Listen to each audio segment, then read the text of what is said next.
berasal dari industri seperti kelapa sawit, makanan dan minuman, olahan susu, gula, atau jenis industri lain yang berbasis bahan alami, dan sering menghadapi tantangan serius dalam pengolahan air limbah yang tinggi kadar organik.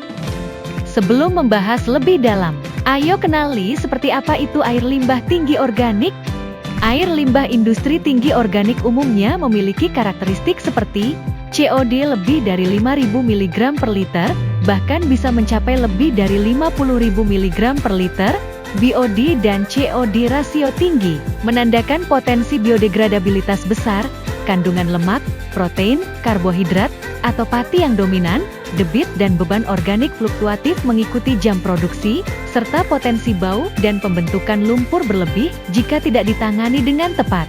Sehingga, jika langsung diolah dengan IPAL konvensional yang menggunakan sistem aerobik, limbah seperti ini akan menyebabkan banyak masalah, misalnya, konsumsi energi yang sangat besar, overload mikroorganisme, produksi lumpur berlebih, hingga ketidakstabilan performa IPAL.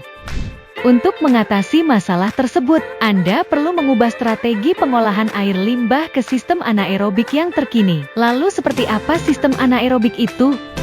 IPAL anaerobik adalah sistem pengolahan air limbah yang memanfaatkan mikroorganisme anaerob atau tanpa oksigen untuk mendegradasi senyawa organik kompleks menjadi senyawa sederhana, terutama metana, karbon dioksida, serta air dan biomasa.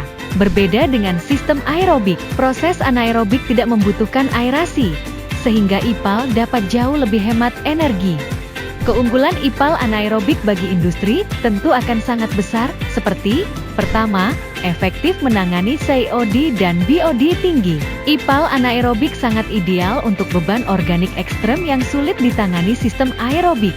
Kedua, konsumsi energi rendah, tanpa aerasi, IPAL akan berhemat listrik secara signifikan, terutama untuk IPAL skala besar. Ketiga, produksi lumpur lebih sedikit. Biomasa anaerob tumbuh lebih lambat dibanding aerobik, sehingga biaya sludge handling lebih rendah. Keempat, potensi pemanfaatan biogas, gas metana, dapat dimanfaatkan untuk banyak hal, misalnya boiler, genset, co-firing energi. Ini menjadikan IPAL sebagai aset energi, bukan hanya cost center.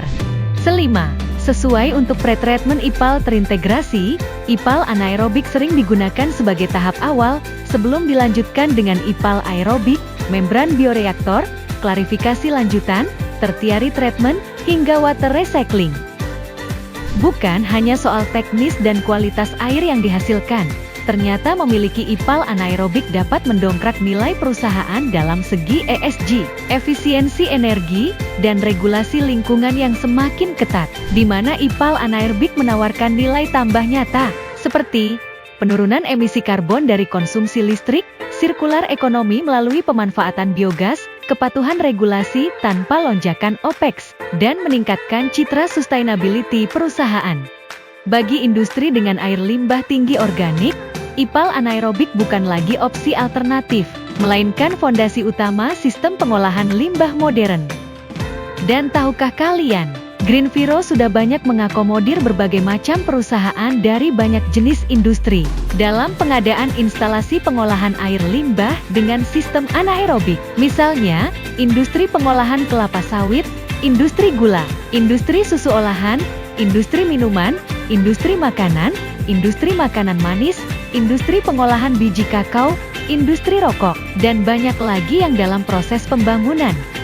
Bersama GreenViro, ciptakan industri ramah lingkungan, hemat energi, dan berkelanjutan.